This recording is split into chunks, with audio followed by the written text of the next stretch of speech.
Hey, thank you so much for tuning in to Instrumental Intel. I am your host, music producer Chick with Beats, and I'm glad that you're here. Today's episode has music industry news, instrumentals by me for your inspiration, and later I'll be joined by my special guest, Jesse Flores from Intercept Music. We're going to talk a lot about the business, indie hip-hop artist success, and so much more. So I'm excited to be bringing this episode to you, and before I go ahead and drop that first beat, I gotta give a shout out to my home station, Grander Radio out of Grand Rapids, Michigan.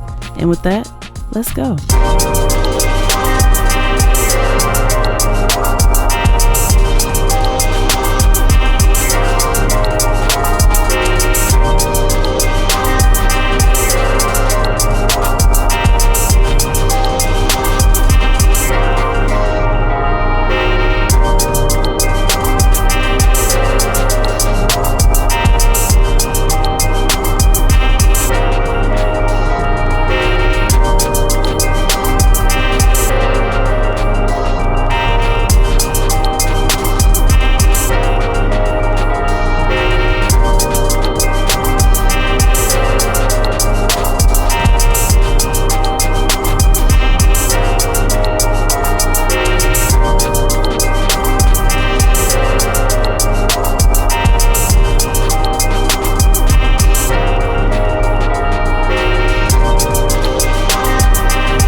with the Music Biz Brief. First up, Spotify's royalty model is under renewed fire, as critics argue the company, now worth over $145 billion, is profiting while songwriters struggle.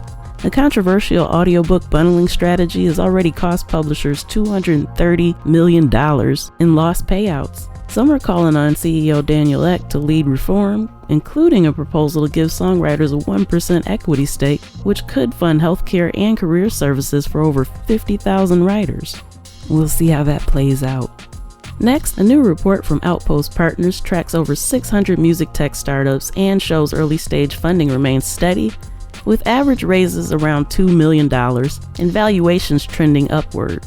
Gen AI is fueling sharp rise in music creation startups, while engagement-focused deals have dropped, primarily due to the collapse of crypto-based ventures. Europe and North America dominate most of the deals, but many startups hit a wall after their first funding round, especially when trying to grow beyond music.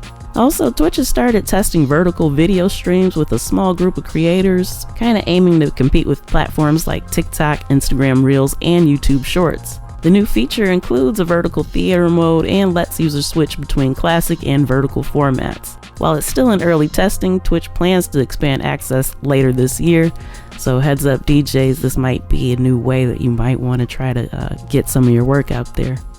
Next, Warner Music Group has named Aurelie Fisher as its first head of dual catalog strategy, a new role focused on unifying campaigns across both recorded and publishing catalogs. She'll also support Warner's ramped-up catalog acquisitions, following its $1.2 billion joint venture with Bain Capital.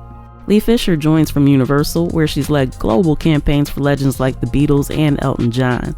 Since this is a newly created position, you can kind of see exactly where their focus is, and it'll be interesting to see how the other labels might be kind of doing the same thing. Also, TikTok is testing new features to help songwriters showcase their work, including a songwriter label and a dedicated music tab on their profiles. The tools are currently in beta with select partners, kind of aiming to boost visibility and build audiences for writers on the platform. Interested songwriters can join a waitlist as TikTok expands the program. Next, the Black Promoters Collective is having a standout 2025 with revenue on pace to surpass $100 million thanks to a strong tour and festival lineup. Highlights include Brandy and Monica's co-headlining Boy Is Mine Arena Tour, the widely praised Jazz in the Gardens Festival, and expansion into new partnerships like the Hampton Jazz and Music Festival. They also co-produced a sold-out Hot 97 Summer Jam with major hip-hop acts. The BPC credits its success to culture-centered marketing and a mission to create authentic, large-scale Black experiences. Alright, when Anthropic recently quote-unquote won a key court ruling that said AI training using legitimately sourced books qualifies as fair use, the win came with a major setback. The company also used millions of pirated books to train its Claude model. That part of the case is now part of a class action lawsuit, meaning authors of those books could seek damages potentially totaling over $1 trillion. While the ruling gives AI firms some legal cover, it also raises major risks for those using unlicensed content. This case could pressure AI companies to negotiate licensing deals with creators, including those in the music industry.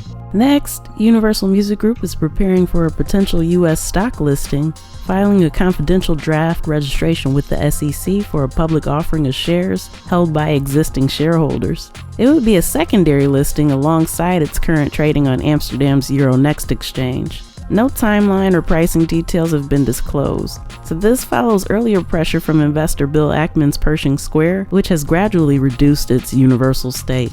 In the first quarter, Universal reported 2.9 billion euros in revenue, up 9.5% from the previous year, driven by growth in recorded music, publishing, and streaming. Also, a court in Brazil has helped the fight against streaming fraud, ordering the shutdown of Seguidores Marketing Digital for selling fake followers, likes, and streams across platforms like Spotify and TikTok. The decision, part of IFPI's Operation Authentica, is the first of its kind and sets a strong legal precedent. Authorities identified 38 local sites offering similar services, and over 1,100 resellers worldwide have been impacted. IFPI says the ruling protects both artists and fans from manipulated metrics and boosts efforts to clean up Brazil's digital music ecosystem. Next, Set Mixer has launched a new online marketplace in the UK that lets fans buy studio-quality live concert recordings within 12 hours of the show. Artists keep 70% of the revenue, while venues get 10%. Artists can purchase the multi-track source files from Set Mixer, with 50% of sales going to the venue. Most recordings cost £3 to £5, and fans can listen via Set Mixer's web app. The startup, which already has captured over 10,000 sets and works with 3,400 artists, aims to give performers and grassroots venues a new revenue system beyond streaming. Set Mixer is currently raising £1.5 million to expand its model. Alright, Hybe Latin America is expanding its reach with new reality TV shows, artist deals, and immersive fan experiences. The company just opened an interactive space in Mexico tied to its new talent competition, Santos Bravos, which will form a 5-member Latin pop group from 16 rising artists across the Americas and Spain. Live shows kick off in August.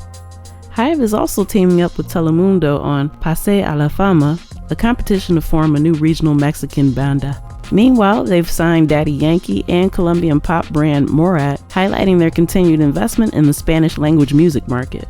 Next, the UK government has announced new streaming reforms aimed at improving pay for legacy artists, songwriters, and session musicians. Major labels have agreed to disregard unrecouped balances for pre-2000 signings and respond within 60 days to requests for royalty renegotiations. Songwriters will now receive £75 per diem plus expenses for label-organized sessions, and session musicians will see increased recording fees.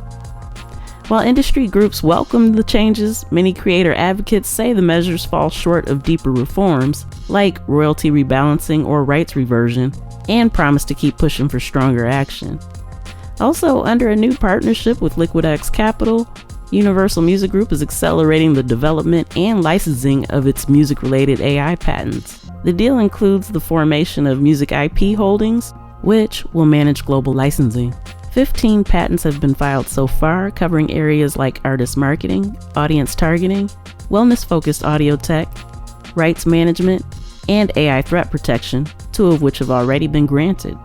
And 2 U.S. senators have introduced a bill that would ban AI companies from training on copyrighted works or personal data without permission. The proposed AI Accountability and Personal Data Protection Act aims to give creators and consumers legal recourse against unauthorized use.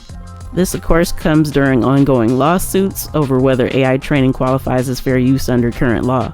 If passed, the bill would override that ambiguity and require explicit consent, a move likely to face strong resistance from the tech industry.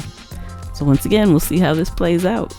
Next, Believe is now officially a private company again. Founder and CEO Dennis Ledigallery, along with EQT and TCV, has nearly completed a full takeover, triggering a legal squeeze-out of remaining public shareholders. As of July 22nd, Believe has stopped trading on the Paris Stock Exchange, and the remaining 1.33% of shares will be forcibly acquired at €17.20 each. The company will no longer publish financial reports, a shift away from public transparency as it moves forward under private ownership. Also, 1RPM founder Emmanuel Zunes, hope I'm saying that right, says the old labels versus distributors divide is dead. Celebrating the company's 15th anniversary, he describes 1RPM as a global music solutions platform, not just a distributor or label. Entirely self-funded, the company expects to generate $300 million this year and holds a 2.7% market share on Spotify. With presence in 40-plus territories, 1RPM is now expanding across Africa and Asia, while resisting outside investment to stay fully independent. He argues that true independence means having full control, something most indie companies, he says, have already given up, which we have seen happen quite often, especially within the last 5 years. And Recognition Music Group, which now controls the former Hypnosis catalog, is issuing $372 million in bonds backed by its music rights portfolio.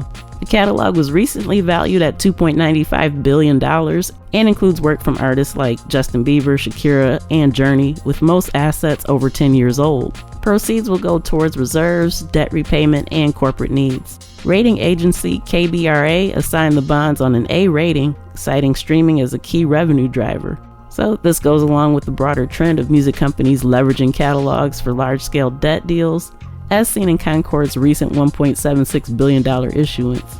And finally, Spotify says just 2% of an artist's monthly listeners are dubbed as super listeners, and they drive 50% of ticket sales on the platform. These fans stream 20 times more than casual viewers, spend over $25 per artist on merch and shows monthly, and are more likely to stick around long term. Spotify is encouraging artists to identify and engage this loyal group using tools like audience segments, discovery mode, marquee, and showcase campaigns, noting that new releases often boost super listener numbers by 18%. Alright, and that's a wrap for the Music Biz Brief for this week. I'm going to take a quick pause for the cause, and then I'll be back with my special guest, Jesse Flores of Intercept Music, right after this. Keep it locked.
Chick with Beats, multi-genre music producer and strategist to indie artists and labels. Visit achickwithbeats.com for resources for artists and instrumentals in various genres available for songs, vlogs, blogs, podcasts, themes, TV, film, commercials, and more. Once again, that's achickwithbeats.com. That's ACHICKWITHBEATS.com. beatz.com. Let's make something happen. Great. Thank you so much for tuning in to Instrumental Intel. I'm your host, music producer, Chick with Beats, and I'm excited, thrilled, and delighted to say that in the virtual building I have with me today, Jesse Flores, Vice President of Artist and Label Partnerships for Intercept Music. So first of all, I just want to thank you for taking time out of your busy schedule to come and speak with me. And if you could just give us a little background on who you are, how you got involved in music, and what led you to where you are today. Thank you. It's good to be here. Thanks for having me. I am a music lover like many of us. When I was young, I wanted to be in the music business. Wasn't sure how to figure that out at the time. I was raised in Florida, grew up there, went to high school, college out there. And when I was in college, I was performing music. I played the saxophone, but I didn't want to major in it. And there wasn't no music business major or any type of classes at my school at the time, University of Florida. So what I started doing was selling mixtapes. My mom's from the Bronx, so we used to go to New York every summer, and I used to love going there because I get all my clothes, all my gear, and also all the mixtapes that were out right now at the time, from all the big time DJs like DJ Clue and Ron G and SNS and Doo-Wop, Tony Touch, all these guys, all these mixtapes we didn't get down there in Florida. So I would go up there. I made a connection with the guy in Fulton Street in Brooklyn. He had a store called Fat Jams, a guy named Joey. Told him who I was, what I wanted to do, and he would send down to me mixtapes and CDs every week or so to sell. And I'd get them from UPS, COD, and I just kept calling him every week. He's like, man, you're doing great things down there because you're constantly hitting me up. So I did that for a while, which was great, and I found out that our school had an agency that booked shows. And they had a budget of like $250,000. So I signed up for that. It was a student-run agency called Student Government Productions. And through that, we were able to book some amazing shows, especially in the hip-hop genre. During my time there, we brought The Far Side, Tribe Called Quest, Lost Boys, Redman. So some really good names back then. It was a great learning experience. And while I was at SGP, we used to get CMJ magazine. And CMJ had some classifieds, and they said that, one of the distribution companies, Polygram Group Distribution, was looking for a college rep in Florida. So I was like, man, that looks like a great opportunity. Let me see if I can apply for that. I was a senior at the time, so I wasn't sure how that was going to go, but I, met with the guy, hiring for that position. And after a couple of times talking to him, he eventually hired me, which is great. And I officially became a college rep for Polygram. And at the time, Polygram had Def Jam, they had Motown, they had Island Records. So a lot of great, music labels at the time. And it was on and popping from them because, I became the college rep. I graduated. I got a job offer in Detroit and LA to be a field rep. And I chose to go to LA, which is a great decision on my part because that's kind of like where everything kind of springboarded from my career. Moved out to LA and rose up the ranks from college rep to artist development rep. And after being in LA for about maybe 8 months, Universal Music Group decided to purchase Polygram. So it was a big merger. And I was fortunate enough to stay on board with Universal Music Group going forward. Same situation as with Polygram, field rep, marketing rep, and then I got a job as a sales rep for Universal, and that was great because I got to work with a lot of the good retail stores out here in Los Angeles, like Tower Records and Virgin, and all the cool indie stores out here as well. So it was just an amazing experience. Did that for a few years, and in 2004. I got a job opportunity at EMI Music to be their head of urban marketing, which was a huge step for me because that was an actual natural progression in my career, as well as a national position where I was just a regional sales guy prior to that. So at EMI, I was able to spread my wings and, really work with some great artists. And we also started doing something interesting, which is different from what a lot of companies were doing at the time, the three majors, which was offering independent artists distribution deals where, EMI or one of our labels, Capitol or Virgin, they didn't own the masters, the artists owned the masters. We just provided services for them. So that was kind of the impetus of this whole, distribution deal with indies. because we had a lot of great success there. I was able to sign Ice Cube, I signed Trina, Bobby V, Raekwon, Twista. We just had a really good artist roster at the time, and Tyrese was another big one. We gave Tyrese his first #1 album, believe it or not. So from '04 to like 2012 was a great run with EMI, and bringing some independent artists and having success with them as well. Another merger happened. Universal purchased EMI, so I went through that whole situation, and after that, I decided to join Ingrooves, which was a distribution company based in Los Angeles and San Fran, and had another great run. I was doing label development and management there for a lot of great artists for several years. I was at Ingrooves for about 9-10 years. And then they got bought by Universal Music Group. So another merger happened. Universal merged Ingrooves with Virgin Music Group. And after that, I separated from the company and found a great opportunity here at Intercept Music with the co-founders, Ralph Tashian, who you know, and as well as Todd Turner, also our co-founder. And I've been here for a few months, and it's been great. Love it. First of all, that's an amazing journey, yeah. Especially some of the artists that you got to work with. Absolutely.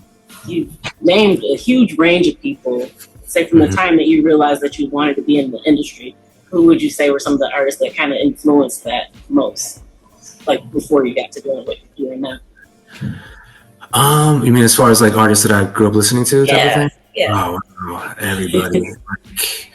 My mom, she was really into Motown. So growing up, I heard a lot of all the Motown artists, Supremes to, the Jacksons to everybody. She loved music and always played music, especially going on little road trips or whatever, or on vacation. So I don't know if that's where I found my love for music, but, it was always something that I was interested in. And then growing up, I grew up in Florida. So a lot of the Florida artists were very instrumental into, my love for music, and I loved hip hop and rap. So, it was everybody from like 2 Live Crew to Poison Clan to Jam Pony Express to DJ Uncle Al, like all these guys that were kind of bubbling locally, I was a big fan of. And then just growing up in the South, heavily influenced by like Outkast and UGK and 8 Ball and MJG, those type of artists. And then, having ties to New York through my mom's side of the family, everybody in New York was, obviously a big influence. And that's everyone from like Rakim to Wu-Tang to Nas to Jay-Z, all the greats. So big influence. And you know what? I loved West Coast music as well, because when I was in high school was, it was a lot of Ice Cube, a lot of DJ Quick. So those type of artists were influential as well. Absolutely. So, okay, since you mentioned Wu-Tang as part of your influences, how did it feel once you actually got to work with some of the members? I had to pinch myself. I could not, believe that I was getting paid to do it. It was a dream of mine. I think the one artist that really had a big influence on my career was Ice Cube, because obviously I was a fan as a kid. And then when I got a chance to work with him, I got to shout out Tony Draper, who was very influential in bringing that partnership to EMI at the time. Obviously working with a living legend as far as I'm concerned, but then the guy was the consummate professional. Like, he was always on time. Whatever opportunities we brought to the table, he approved them. He did everything, to a T. Like, I was just amazed at how the work ethic he had. Like, he was nonstop. Like, this is a man that, in my opinion, he does things his own way, and he does it to the best of his ability. And, he does whatever he wants to do, and he does it, the right way. So, that's someone I think Ice Cube would say is the one person, if I had to name one, that had a big influence. It's amazing. I know, at least for me, sometimes depending on who it is, I get a little starstruck, and it might kind of throw me off my game for a minute. So to, I guess, come from admiring them to being able to work with them and do it smoothly, I commend you. I don't know if I could do it that smoothly, but yes. Definitely. So, okay, from the time frame that you started getting involved till now, what are some of the biggest changes that you say that you've seen, pros, cons, good or bad in the industry? So my entire pedigree in the business has been distribution, and over the past 25 years, it has changed drastically. When I got in the business, it was all about retail for distribution. So all the physical retailers had a big part of it, the indie retailers, the Best Buys, the Targets, the Sam Goodies, Walmart at the time was big. Even Kmart was selling music. So it was all about, selling that record into those stores, making sure they buy a decent amount so you can have a really strong first week sales. And there was also a lot of pricing wars at the time too. I was young, but at the time, that was when Best Buy and Walmart were selling CDs for $6.99 to $9.99, which is really, really low as far as price range when considering if you're an independent record store and you're buying your product from a one-stop distributor. A lot of times the prices at Best Buy and Walmart were cheaper than the one-stop. So why even go to the one-stop? Just go to Best Buy and buy all your stock, because you're getting a better price. So that's kind of what was going on at the time, and that was a big challenge for a lot of people. And then, in 2001, I think that's when iTunes opened their store, which was a game changer because, they were selling digital downloads and nobody had done that before. They also had the hardware to support it, with the iPod. So that was a game changer. And we noticed that this is going to, obviously be a big player going forward. And then in 2011, I believe that's when Spotify came to the US. And that was another game changer because now you can just stream music. You don't have to download it. You can access music and have, at the touch of your hand, the millions of songs, and add them to playlists and create your own playlist and be your own, editor basically when it comes to, the type of music you listen to. So it was, it's definitely changed, to be honest. The industry's been cut in half since I started in the late 90s. There were 6 major distributors and now there's 3. So, everything's been cut in half. There's a lot of consolidation, but at the same time, there's a lot of growth for the independent sector. That's why independents I think they attribute maybe 48 to 50% of all, the recorded music business is coming from the indies, which is amazing and great news for a company like Intercept Music that super serves the indie artist and label community. It really is. So can you talk a little bit more about that for anyone who may have missed the interview with Ralph, but the opportunities that you guys provide? Yeah. So Intercept Music is a next generation distribution company for indie artists and labels, founded in 2018. And I like to think of ourselves as a perfect mix of music, tech, and people. Music because that's our core business, distributing your music to the masses. Tech because that's the backbone of our company. Our platform and our dashboard is second to none.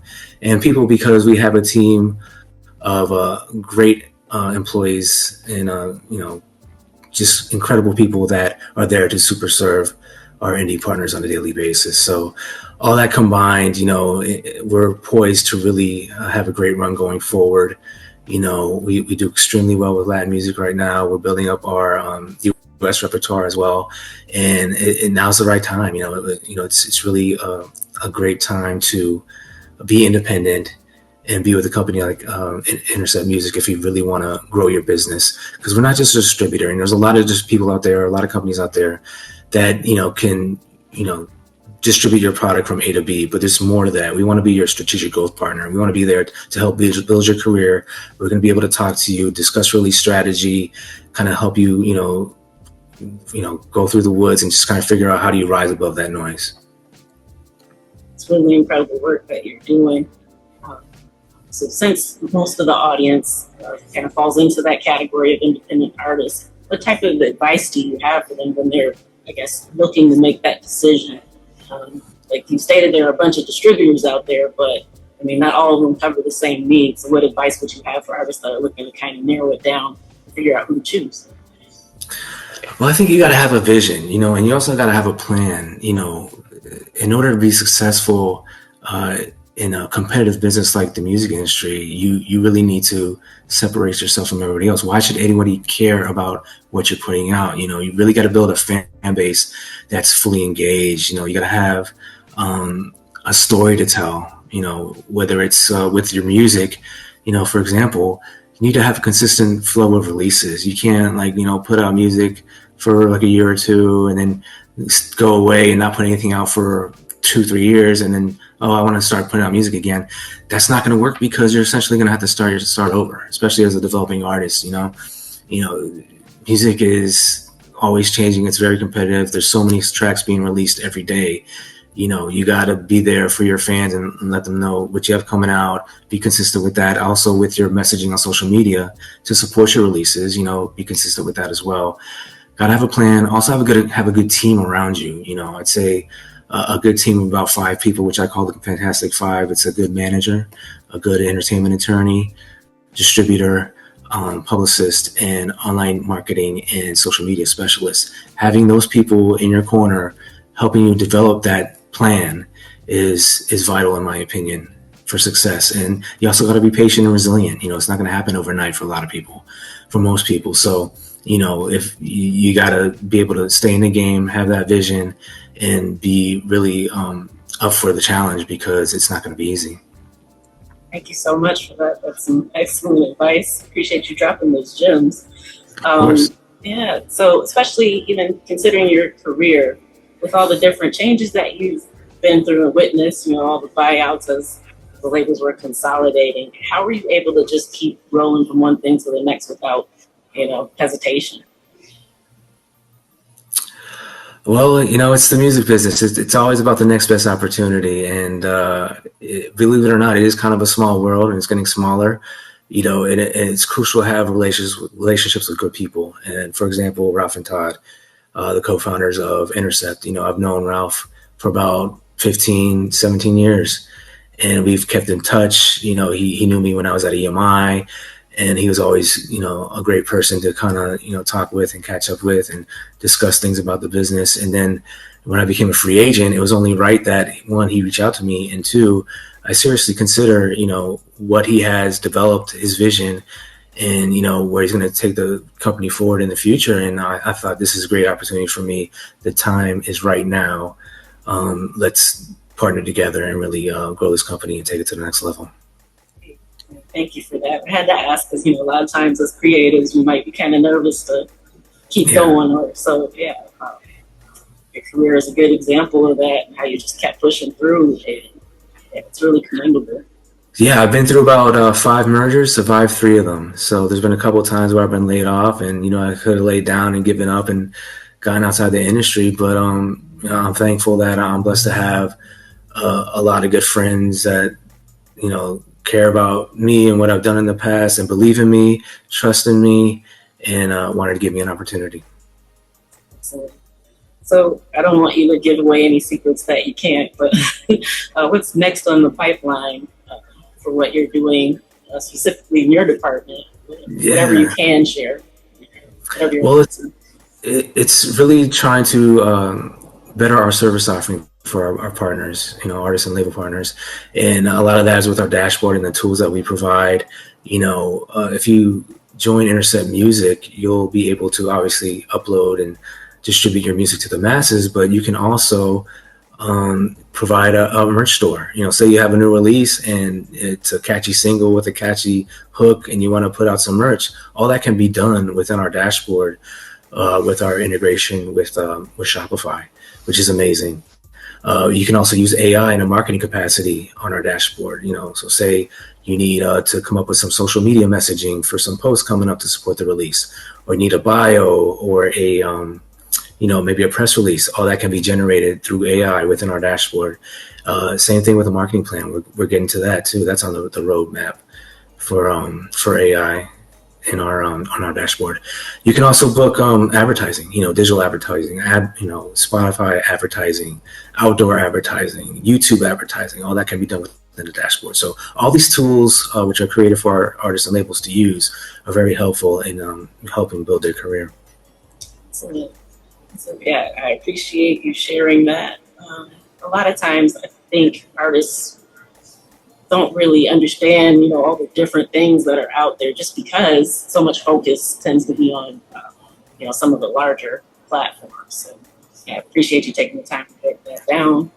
And if you could, I want to make sure that everybody knows where they can find you, follow you, kind of keep up with all the good stuff that you've got going on. Yes, you can find us at interceptmusic.com, or on IG. You can send us a DM at Intercept Music Official, Or say if you're an artist or label and, you want to figure out how to take your career to the next level, maybe you have 5,000 followers on Spotify or 1,000 subscribers on YouTube, you can hit me up directly on email. I'm at jesse.flores@interceptmusic.com. Great. Thank you so much. And you've already dropped so many gems, but I just want to make sure that there's time if there's something else that you kind of want to leave the listeners with.